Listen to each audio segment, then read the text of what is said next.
Yeah, we're here to talk about data-driven creativity, which I think is, as we've sort of heard a little bit this morning, a sort of big area for brands to explore. The Intuit model of combining their marketing and big data position in one role was one sort of thing that stood out to me as an indicator of where this is going. Just by way of a brief introduction, I'm Steve Whiteside. I'm from Walk. We are a marketing intelligence provider based in London with offices in New York and Singapore. And we have an excellent panel here to talk to you for the next 60 minutes or so about what I think will be a fascinating topic over the next few years. Just by way of housekeeping, we'll ask questions towards the end, but obviously get your thinking hats on. If there's anything pressing that comes up while we're talking or any subjects you don't think we address, then we'd love to have your questions a bit later on. So by way of making a start, I'd just like each of the panel to introduce themselves and also maybe give us a one-sentence overview of why they think the data and creativity trend is important. So we'll start with Sandra and work down. Great, thanks. Hi, I'm Sandra Zoratti, kind of like Maserati, and I'm the former VP of Marketing for Ricoh. And one of my passions is actually data-driven marketing and proving out its value and how it might increase the value of creativity. So we'll talk about that a bit today. Hi, everybody. My name is Bob Scaglione, and there is a Ferrari Scaglietti, so good luck.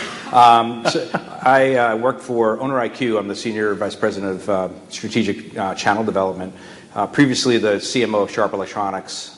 So I think I can bring maybe two sides of the story, working for a large corporate brand and now a small digital advertising startup. And I'd like to discuss how the digital advertising startup side utilizes data to make more important and more strategic and more powerful marketing decisions. Hi, everybody. I'm David Dowd. I have a very boring last name, but I am with Hootesuite. I manage our North American enterprise business based out of here in New York.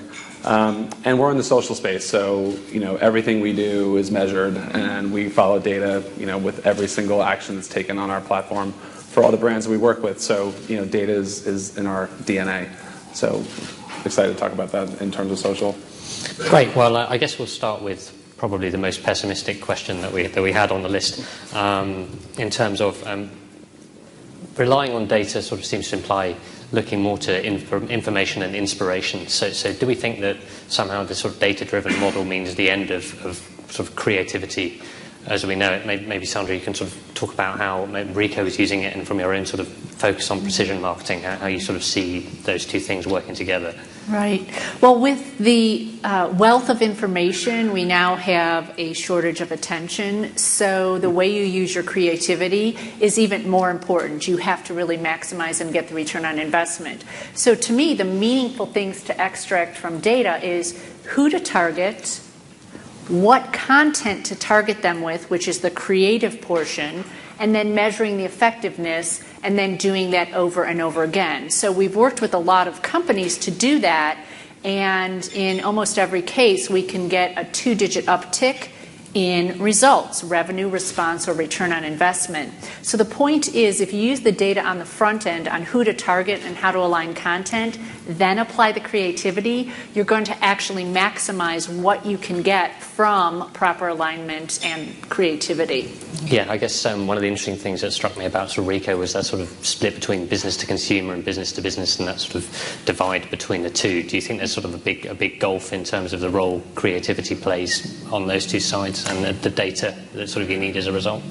Well, it's interesting because I'm working B2B to C, and so I get the perspective of both of those, and I believe that in marketing, B2B and B2C are really coming together as one, because at the end of the day, you're always going to use data to figure out how to better align content with a person, whether that person is signing a check that's got the company logo on it or signing their own personal check, so to speak. Yeah.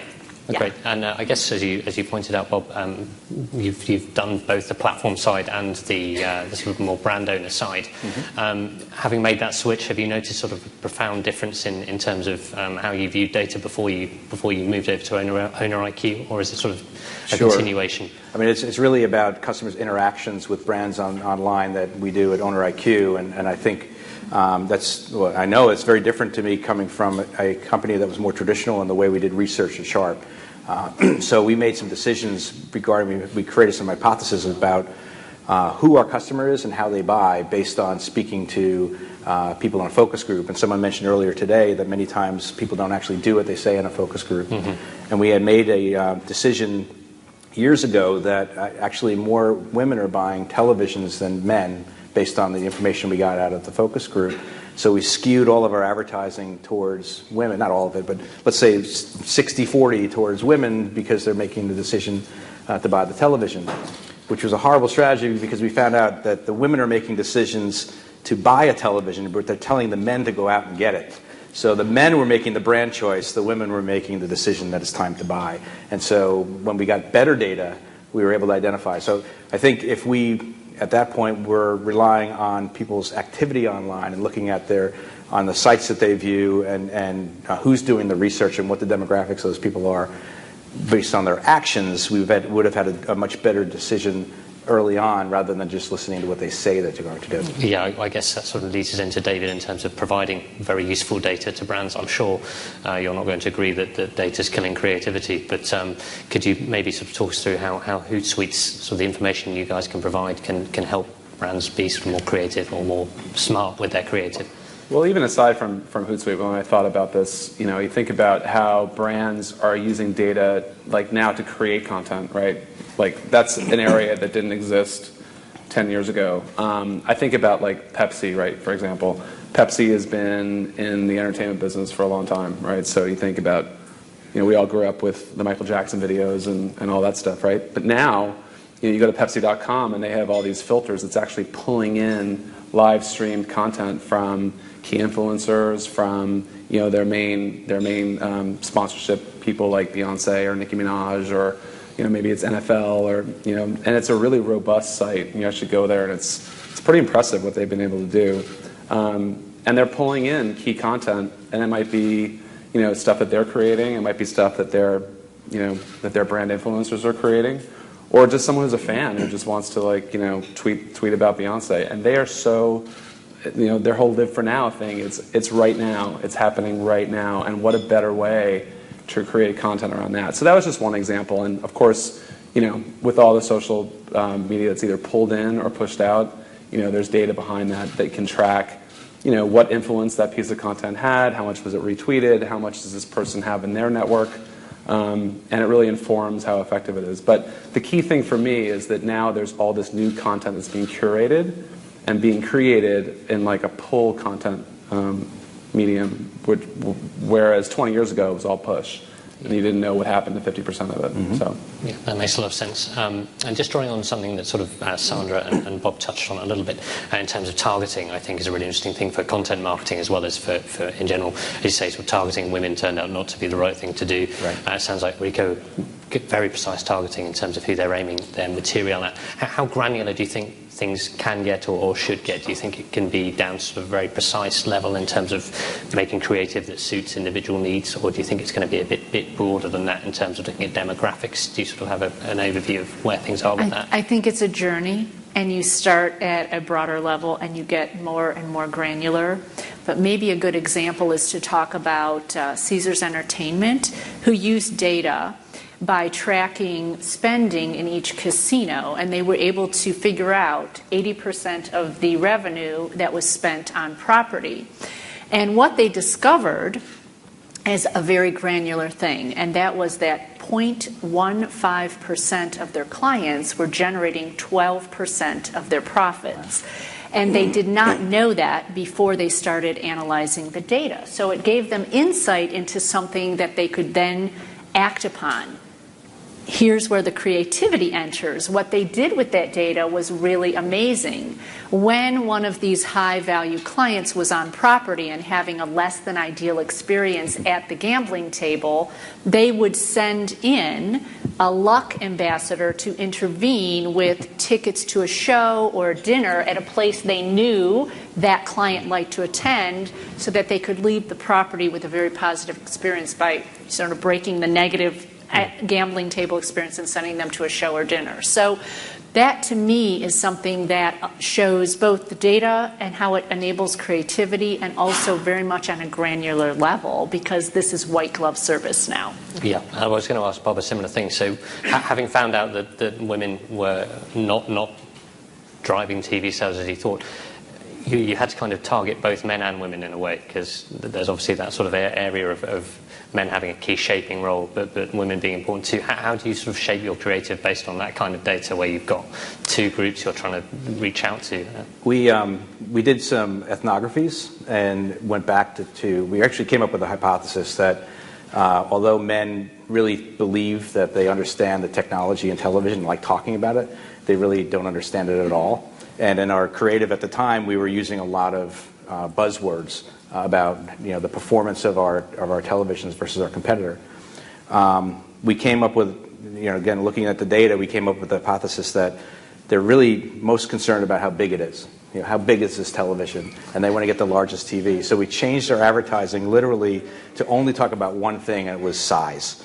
And we said, this is the biggest TV that you could buy. And we'd have taglines like, this is bigger than your neighbor's TV, or there's no other TV. And then we drove social media around it, where we ran a campaign that some of you might remember, where a guy came on screen and his head was on the TV screen. His body was normal size, but his head was giant size to kind of, because it's hard to show size on television, of a television. So you could tell it was something large, and the person on the screen only said one word, and it was a made-up word like viewmongous or spectacularge, and then and that kind of got the point of this thing is huge. And then we sent people to Facebook to come up with their own words and gave them a little tool to put their head inside a screen and make it big. And then we had them have their friends vote. And obviously, in order to become a voting friend, you have to like our page. And so it quadrupled our Facebook likes as well. So it seemed to work, but it was a long journey. Yeah, well, it's kind of made me despise my own gender as well. That's exactly. Apart from that. And David, when you're sort of working with Hootesuite and you're trying to sort of break down, do you have that sort of specific demographic data you can give brands? How do you sort of break out the data you give them?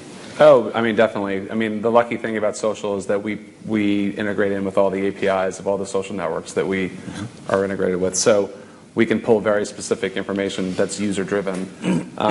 So, I mean, like for an example of what we're doing, how many people know the show Girls on HBO? Anybody watch? Mostly women out there. But they're a client of ours, right? So you think about how they can promote through social, and one of their big initiatives is to use their cast and crew to amplify. And so what do I mean by amplify? Amplify is by taking messaging and giving it to your core your core influencers and having them use their own social networks to really just increase the reach. So in this case, we have tools on Hootesuite that you can basically store information within the dashboard and then empower those people, maybe the cast and crew of the show, before, during, and after the show to drive tune-in and to drive awareness and to drive people to take action. So we can load up the dashboard with like video or behind-the-scenes footage. You think Lena Dunham can load up pre-approved, brand safe, like the brand team's already said, okay, this is cool, let's send this out, and you've got people with huge amount of followers and friends that you're getting to their networks and their network, and so you think about the exponential effect of that, and then again we're measuring that all on the back end. So it's almost like pulling together like minds, and again finding those influencers and using that as the key to get your message out. And it's a totally new way of doing this, but we can also make it safe for the brand in terms of only loading up things that they say, okay, that's okay. Mm-hmm. We're giving you permission to send this out, but it's really giving the key influencers and the key people who have stake in the game, skin in the game, sorry, the ability to do that. And that's just one case of amplification. You can think about that across many business cases that could be driving social sales or social interaction, and in this case is really just to drive tune-in. Yeah, I guess the word sort of safe there stood out to me a little bit. Sort of another of the questions we were considering was whether this sort of data-driven approach encourages a little bit more of a sort of play safe, a sort of solid approach to marketing rather than a risky approach to marketing. I guess that sort of dovetails in a little bit with the real-time marketing idea as well. That sort of very, very rapid response. Data can be predictive. It can be a bit backward-looking. It's kind of hard to strike that balance. And Sandra, from your experience, do you sort of find that data is sort of empowering and encourages more agility, or does it sort of kind of hamper things a little bit and encourage conservatism? That's an interesting question. I don't think that it hampers, except maybe at the beginning, because I heard earlier, and I agree with the comment, that data can be very paralyzing and it's very daunting, and we're really just at the beginning, right? Right now it's sort of human to machine, but pretty soon everything will have chips and we'll have much more data as machine to machine or machine to infrastructure emerges. So first, getting a handle around how do you start by using the data you have in-house and understanding how it can add value and proving that in a side-by-side test and comparison, I think then enables usage of data to really get better marketing results across your entire marketing mix. So at that point, it becomes an enabler. But I think that there's a lot of knowledge that data can provide a better compass for marketing, but the usage rates really haven't caught up to that knowledge, and it's because it's not a simple journey, but it's a worthwhile one. Yeah. Well, I guess that sort of leads me to Bob in terms of your role at the moment. You're working with a lot of retailers, and I guess that's an area where they have a lot of customer data. There's room for sort of digitization to a point. I mean, how are you finding retailers coping with this sort of data creativity trend at the moment? They tend to not want to share the data, but they make the insights available that they find from the data. So they'll give you information regarding what they found, but they don't want you to actually control their data. What we found at OwnerIQ, though, which is nice, is that we're getting retailers and manufacturers to work together on campaigns that are co-branded. So as a retailer, you can advertise only to people who have been to a manufacturer's specific product page, which we think is really powerful, because if you're running a campaign that weekend as a retailer, it would be great leading up to that campaign to advertise as people are cruising around the web, only the people who have been to a very specific page, and serve them up a co-branded ad that says, come in this weekend, we'll give you X percentage off. And it pushes consumers right down to the bottom of the funnel. Many times they're looking for up to 60 days doing research on the manufacturer's side, on the retailer site, looking at pricing, and they're waiting for something to trigger them to actually make a purchase decision, and many times an offer when they're in a relaxed state, maybe on ESPN.com checking their fantasy football scores.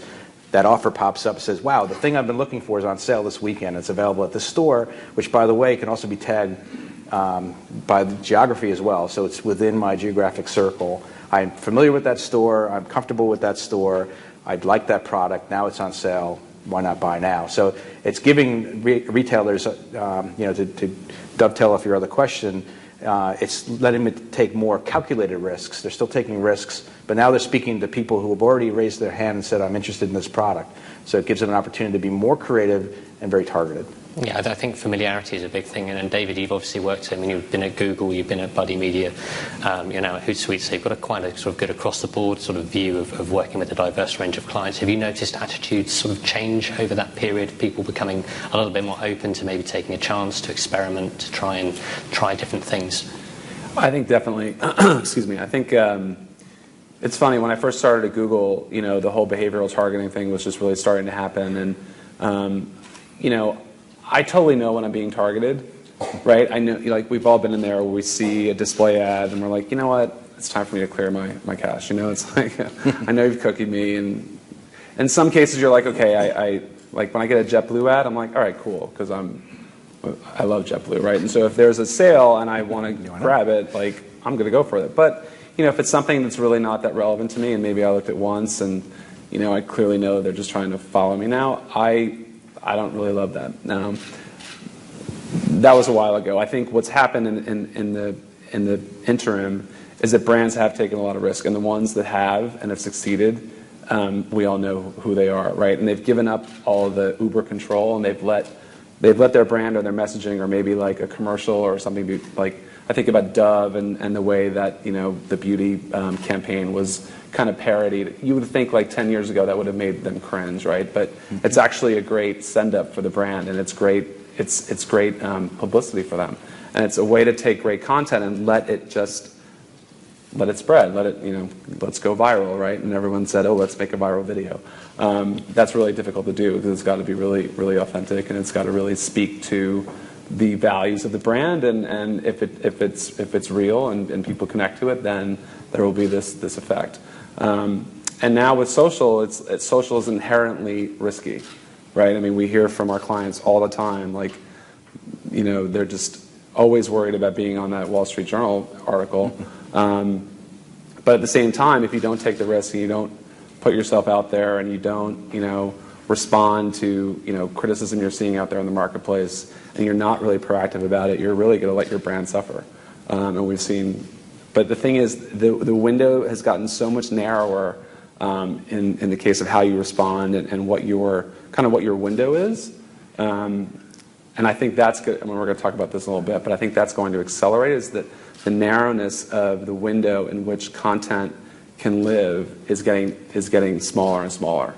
And brands have to react really quickly and be a lot more nimble than they were even 5 years ago, I think. Well, I think that sort of leads into the next question I wanted to ask in terms of, obviously, Bob and David are both sort of new partners for brands in that sense, but one of the more sort of long-standing partnerships is with advertising agencies. And in this sort of new world, it's not enough to sort of create a campaign and then 6 months later assess the results and have another look at it. So sort of how do you think the client-agency relationship, this sort of bulwark of the marketing and advertising world, is obviously changing. Things are going to need to change. How do you think that's going to have to change in order to make the most of this sort of data-driven creativity? I'll start with you, Sandra, if you like. Yeah, I think that it already has changed, and it's probably going to change some more. And the whole concept of agile marketing, what I call iterative learning and failing fast, and adopting sort of that software development model and applying it to marketing, is something that companies can do on their own or with some contract resources. So I think it really does cut into the agency model of 10 years ago. So those agencies I see changing their capabilities and what they can bring to corporations. But enabling a company to capture data real time and then react to it immediately with customized content or a geo-specific offer is, I think, going to be a must-have in very short order. Bobby, you obviously must have worked with a lot of agencies, presumably good and bad, when you were at Sharp. Do you anticipate there might be a bit of resistance to change, or do you think agencies are generally quite open to sort of modifying and working in new patterns? Yeah, it's right in our wheelhouse now, because we're up against many agencies that are resistant to change, and there are some great agencies who understand that this is the future and they need to embrace it, and it's changing, and they're going to benefit from it by getting more advertising. I think it really goes down to how they're being measured. So if the agency is being measured on traditional marketing factors, reach, frequency, click-through rate, impressions, they're going to find a lot of easier things to do with your money and still deliver your number. And it's just a matter of time and money, really. I can run a TV commercial and get you the impressions that you want and deliver those impressions to a CMO. But they're not responsible for things like market share and revenue and profit. And many times a CMO is. So I think it would be great if they would figure out a new way of measuring and compensating agencies based on the same metrics that the brand is using. So if they're being measured on how many sales I'm going to get from an ad, or what my market share, how it's going to increase, then they're going to look for more creative ways to talk more directly and specifically to consumers that have identified an interest in a product, rather than widely advertising. Can I add something? I think you made me think of the idea that agencies who continue to say it's about broadcasting are never going to make it. It's all about earning your way into the conversation as a way for customers to find you and engage with you. So that might be the one trait, to me, that would be required to change for an advertising agency to really be viable. And there's a couple of our retail partners whose agencies now are being compensated based on top-line revenue and bottom-line profitability, rather than just impressions. And I think that's a great model, because now your agency is a partner of yours and making the right decisions with your money based on the things that are important to you, not based on bottom of the funnel. Yeah, I remember Coke also talking about performance-based remuneration a bit more, and that makes sense. David, the interesting thing to me is that obviously Hootesuite, you could work with agencies, presumably you could obviously work with brands. You sort of have this interesting position in the sort of marketing ecosystem, and there's sort of at the heart of all that as well, there's this sort of idea of who owns data. Is it agencies? Is it brands? It's sort of quite a confusing sort of matrix. Where do you see sort of Hootesuite sort of sitting in that sort of advertising ecosystem? Yeah, it's a great question because, I mean, in every role that I had that you mentioned, sometimes agencies can be tough to work with. Like back in the day, agencies could be a little bit of a gatekeeper, and I think those days are really over. I think, as you both have mentioned, like they have to learn, they have to really adopt new tools and adopt new ways of thinking to really represent their brands. That being said, they're still creating great content, great ideas, great ways of executing. So we work with brands, we work with agencies. It's really just providing them the tools to be the most efficient to reach their audiences. And I think we've found that there are tons of the new agencies that have come out that are socially focused or digitally focused that are thinking of new ways to come up with new campaigns and a constant, always-on voice to help their brands get some data-driven performance out of their communications. So we work across. Well, my team in particular really just works mostly with brands, but we also have a team that just focuses on our agency partners as well. So. Yeah, well, I wanted to ask Sandra and Bob as well a little bit about, obviously there's so many different types of agency now. It's sort of, the agency universe seems to work in cycles where it consolidates and then it explodes outwards and you have these sort of vast number of shops. In your sort of brand experience, is there too many agencies to work with at the moment? Is it confusing rather than sort of helping bring clarity? If you've got a social agency and a media agency and a creative agency, it seems like consolidation would be the answer with sort of data at the heart of all those things. But I don't know. Have you seen sort of any moves in that direction, or is it quite a confusing world at the moment? I think the confusing element is that it's very difficult to have a point of coordination.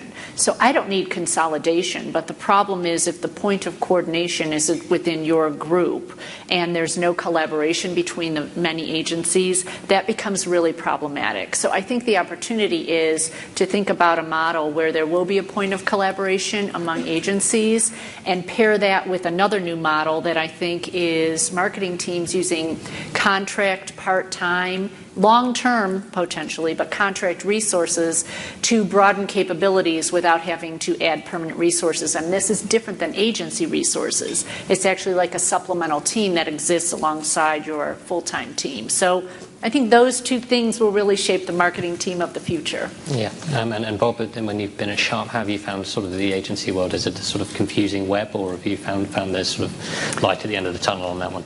It's ever changing, and I agree with Sandra that a lot of it has to do with your team internally, because the agencies are going to come and go. What you really need is someone on your team who deeply understands your brand and is passionate about your brand and is able to drive the actions of the agencies to support the brand in the way that is proper. So the agencies, again, those who get it, many times, I think the good ones that I saw when I was at Sharp would embed people in your office and have them live and breathe your brand on a daily basis and get to know what's the real reason why you're making decisions from a product perspective or pricing or distribution, so that they could support those decisions through the communications that they deliver.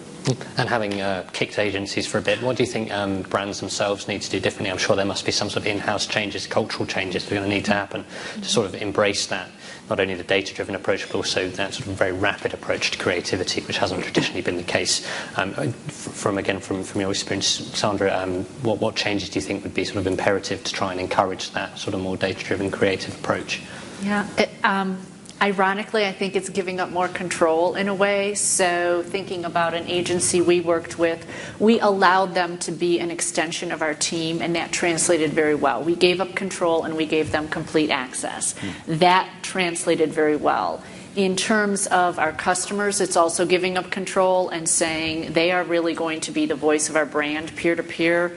conversations, not what we're telling them. So utilizing that and understanding what that sentiment is and then using that in our marketing is a way to be way more effective. But it's all about recognizing that you don't have control, willingly giving it up, and then using that to actually get better. So it's kind of ironic. Yeah, and how about you, Bob? What did you find? Yeah, I find that the marketing teams need to work very closely with the information team. So CMOs and CIOs need to be partners. And there are companies now where even the CIO is reporting to the CMO or vice versa. They're getting so close in because of all the information that's required to run your advertising on a daily basis. But I think the insight for marketers is that not that many marketers want to be CIOs, but a lot of CIOs want to be marketers, right? So I found this pretty early that the CIO likes all the fun, exciting part about a CMO's job, the creativity, the advertising, and the campaigns. The CMO generally probably doesn't know much about how stuff happens, but asks this team over here and they do it. So as a marketer, it's important to engage your CIO or your information team, your data team, from the very beginning of a campaign so that you have their partnership from the beginning and they feel that they're contributing to the campaign. Because if you wait till the campaign's done and you say, oh, I need you to do this, they're going to put a wall up and say, well, why are you asking me now? Why didn't you bring me in from the beginning? So many CIOs want to be CMOs, so treat them that way and get them involved in the beginning. And David, again, across your sort of varied career to date, I think it seems to me that a lot of the planners I've spoken to and a lot of the agencies I've spoken to have sort of said that until there's a change of the guard a little bit at some brands, there's sort of some of the more senior people there are a little bit more stuck in their ways. From your experience over the last few years, has there sort of been a change of mindset, or do you think it's going to need younger people to come through to sort of head up marketing teams and things like that to sort of accelerate that process? I'm not sure it's a generational thing. I just think, I think people have seen how the successful brands out there have embraced new ways of communicating with their audiences. And it's here now. I mean, I still think the market is evolving. We see it in terms of, looking at social not being, because we are focused on social, not just being a marketing effort, but being across your whole business. Whether it's sales, whether it's customer service, whether it's recruiting. So we think of things in a much broader context than just marketing through social. And we're really seeing the benefits of it from our clients. Whether it's, getting information out there as a way to drive sales leads. A lot of our B2B customers take content. They give it with their thought leaders. They use their own personal networks to drive traffic back to a site. Maybe you're going to download a case study or a white paper. That's a significant ROI if you can get that person to convert and then into a sales funnel. From a recruiting standpoint, we've got tons of people on our platform that are using social media, particularly around a particular skill set as a much more efficient means of not only promoting a culture within a company, but also to pull them into a recruiting funnel.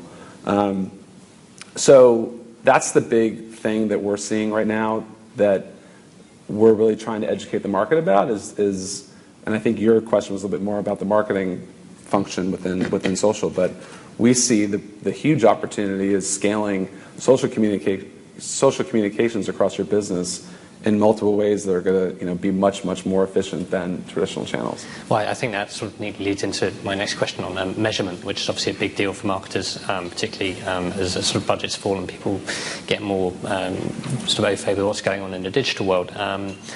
And thinking about how you not only sort of measure what's happening, but how you sort of turn that into a proper actionable insight, how you translate what you find into something tangible and meaningful. Sandra, from your experience, is that sort of still a sort of complicated process, or is it becoming easier to translate that data into something you can actually use in practice? I think it's really, really critical, or else you won't ever move beyond just your first trial. So to that point, we ran a test with Best Western, and we did a side-by-side business as usual, and then with data-driven targeting and content. And what we learned is the campaign hit the target. Let's say mail it to 10, hit 100% of the revenue. But when we disaggregated the data, what we found out that was critical for marketing is that 40% 40% of the marketing generated 95% of the revenue on the campaign. And what that meant is you have 60% of your marketing budget that should be reallocated with different content, different offer.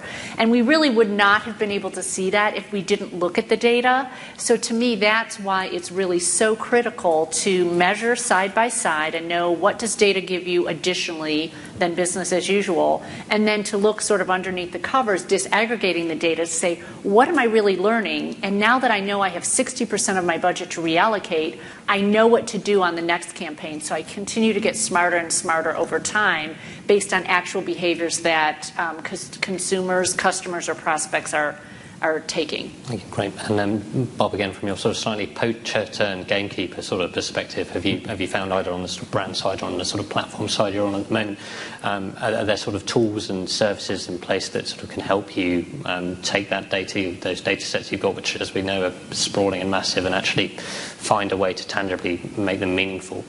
Sure. So at OwnerIQ, we sit on top of this kind of treasure trove of data that identifies where people go, what brands they interact with along the path to purchase, right? So that tells us so much information about who they are, what they do, what they like, what they don't like.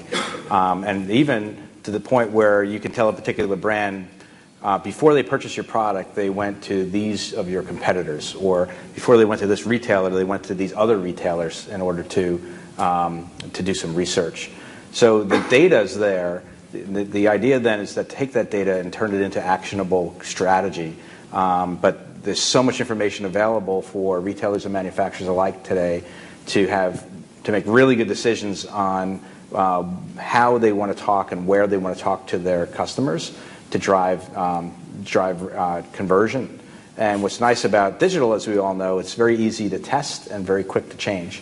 So as they make these decisions and they make kind of the hypothesis that something's going to happen if they advertise in a particular spot, they can quickly change that or ramp it up if it's doing well.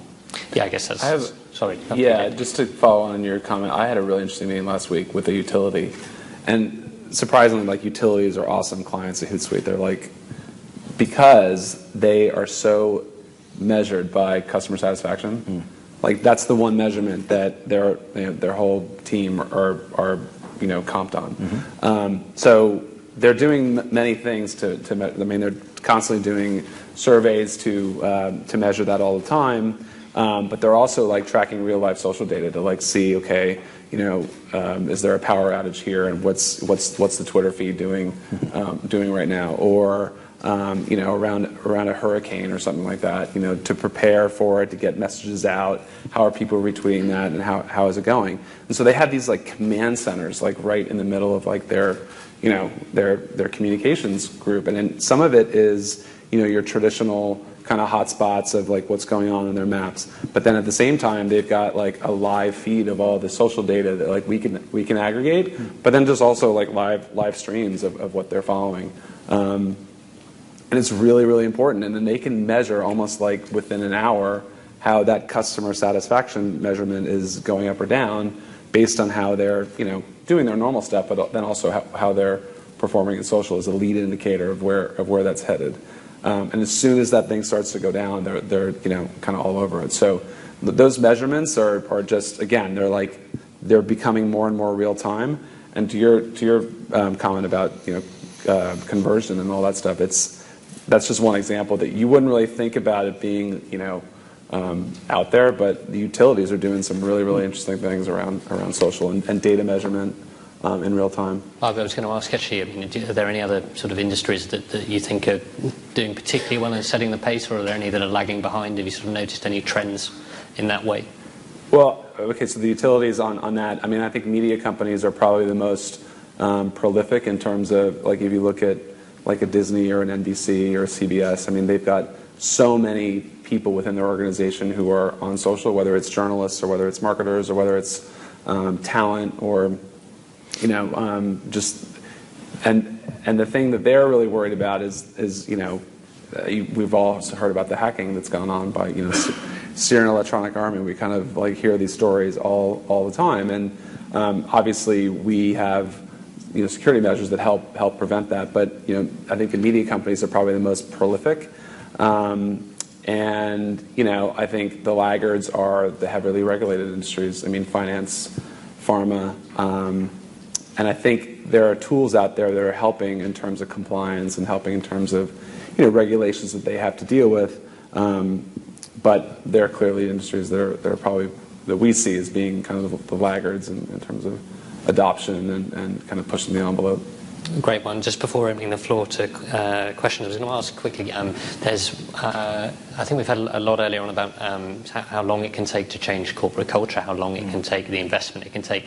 With this sort of data-driven creativity trend, I heard senior marketers at Mondelez International saying about how it took them a year to get to a place where they could then send that tweet on when there was a Super Bowl blackout. So it all seemed very, very natural and very real time, but actually, obviously, there was 12 months of planning that would go into just creating that. So do you think, you know, a sort of take a long-term view and plan very rigorously is best, or do you think sort of test and learn and an iterative and just sort of an experimental approach is best? Do you sort of, have you got a gauge on where that sort of sits at the moment?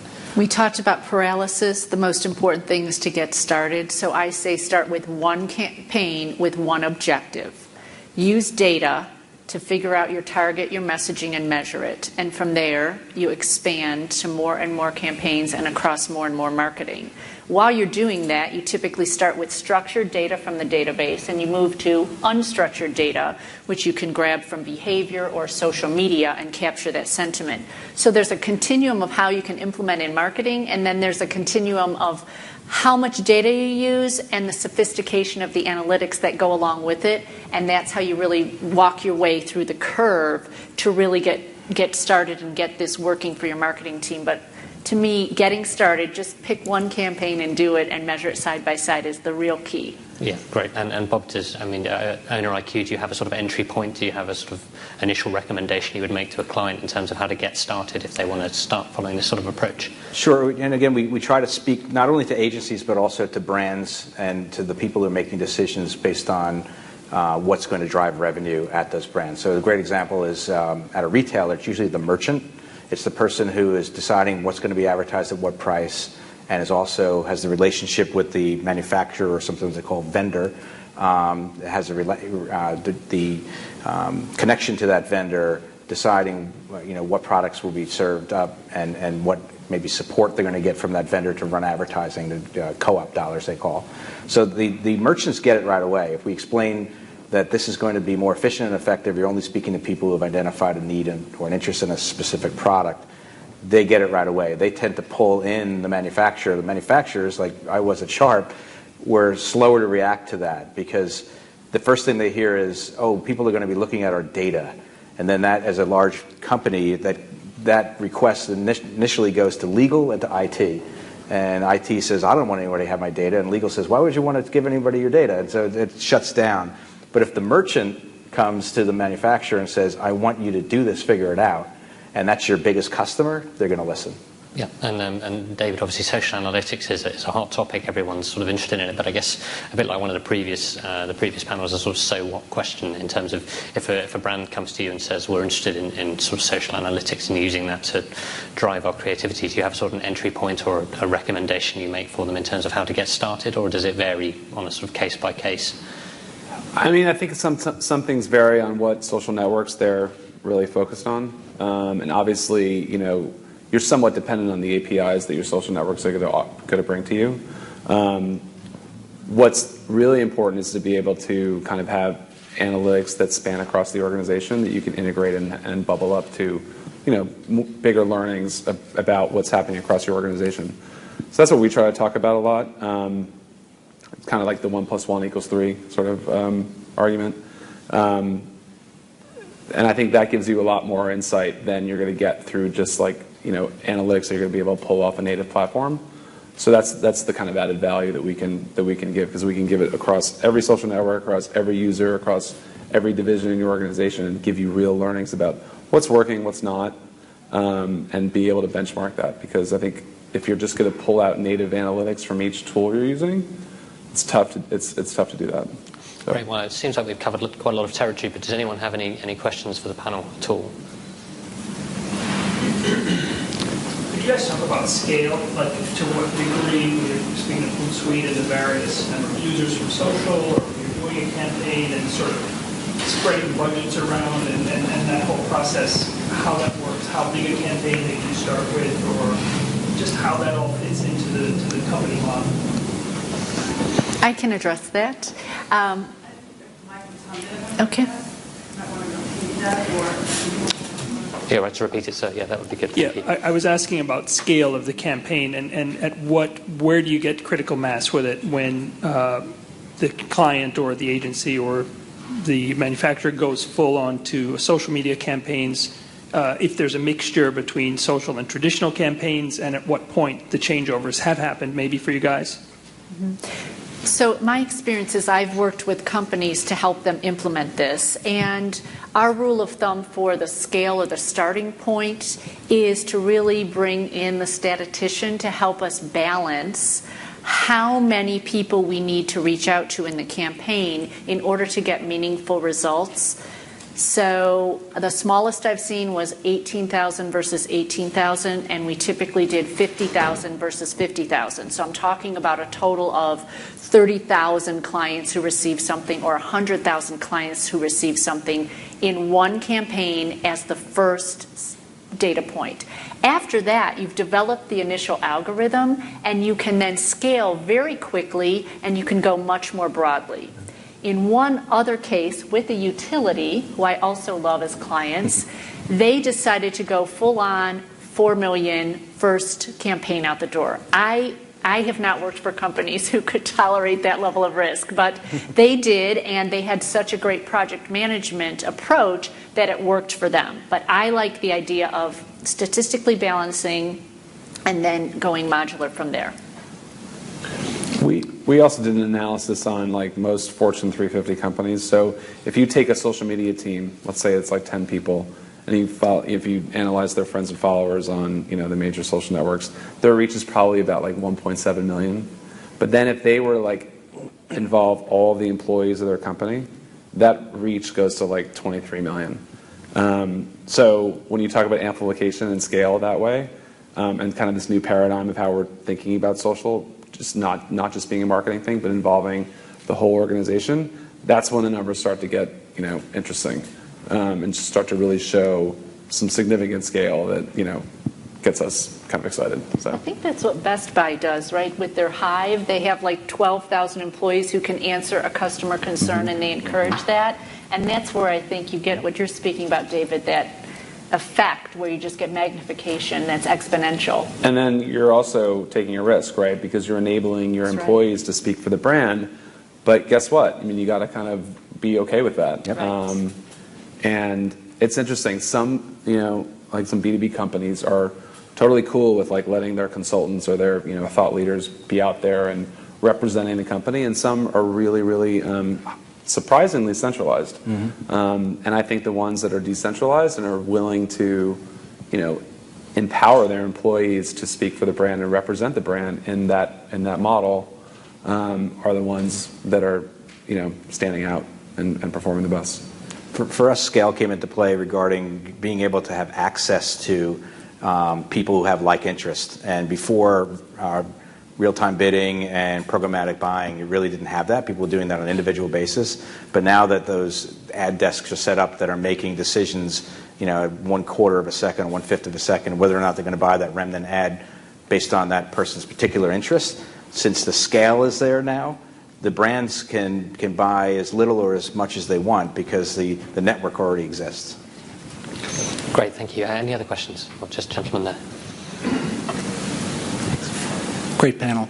So you all talked a little bit about sort of agile marketing and the CIO versus the CMO and the divide that exists between those two camps. Do you think that there is a responsibility growing on behalf of the CMO to get a little bit closer to the what and not just the how?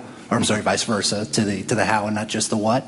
Or is that a generational gap that you think it'll take time to sort of close? I'll start since I brought that up before. I don't think it's generational, like you mentioned before. It's just have an open mind to learn. And yes, you're absolutely right. The CMO has to put in the time to understand how it's done and what he's actually asking the CIO to do. Maybe not to the level of the CIO, but he has to at least understand what he's asking for. I guess my point before was, though, that in order for them to really have a partnership, the CMO has to go beyond just learning, but also engaging and making the CIO the partner rather than vice versa. But yeah, the CMO has to learn as well. I see a lot of CMOs who are now tasked with being sort of the glue between these functional silos, not just the CIO, but it falls in the lap of the CMO today. And I think that's good and also challenging. And for the CIO, to me, it's really talking about taking that function and moving it from more of a removed back office cost center, if you will, and giving the CIO office the ability to really impact the customer and give them a metric of how they're impacting revenue and customer satisfaction, whatever measures you use. And to me, that's a really powerful way to begin forging that connection between CIO and CMO. And then there's also the language and speaking the language of the business, the language of the IT department, so to speak. That's a good question. Great. Anyone else?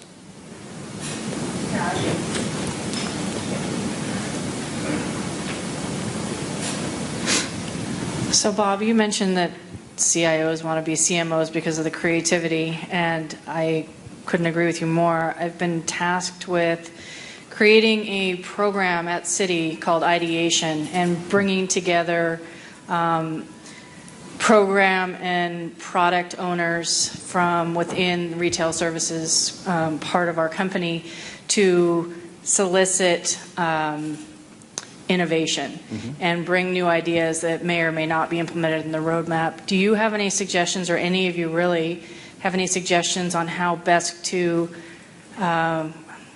kickstart that creativity with them and start that conversation with department heads or program or product owners that may not be used to really having to, get that creativity going and thinking outside the box? Yeah, great question. So one of the things we did when I was at Sharp was that I attended meetings and conferences with my CIO. So we were a team, and we learned as a team. So some of those conferences may have been marketing conferences. Some of them may have been information conferences. But together we learned what's new, and then how what's new is going to help drive our business through the marketing. And it really became a team. This sounds too simple, but we both supported the same effort. And we actually went to one conference where they asked where are your pain points and where do you think you're doing well, where you don't think you're doing well. And out of the group, our answers were most closely aligned because we kind of traveled together and worked on the project as a team. I love that. And I also think I used to run the Executive Briefing Center, which meant we had a lot of clients in. I would also bring all departments, all functions into some of those briefings so they could hear the voice of the customer firsthand. And I also invited other functional areas on customer calls because it's not me, it's what the customer is saying. We're all hearing it, and let's all rally around how we best meet those needs. And that, to me, generated a lot of new ideas and creativity and innovation in our business because I was bringing people with different perspectives right there in front of the customer. Great. Any other questions? Oh, there's that lady over there.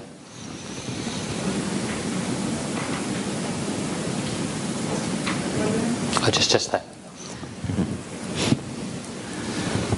Hi. So, Sandra, you said something about enabling the business to capture real-time data and then react to it immediately.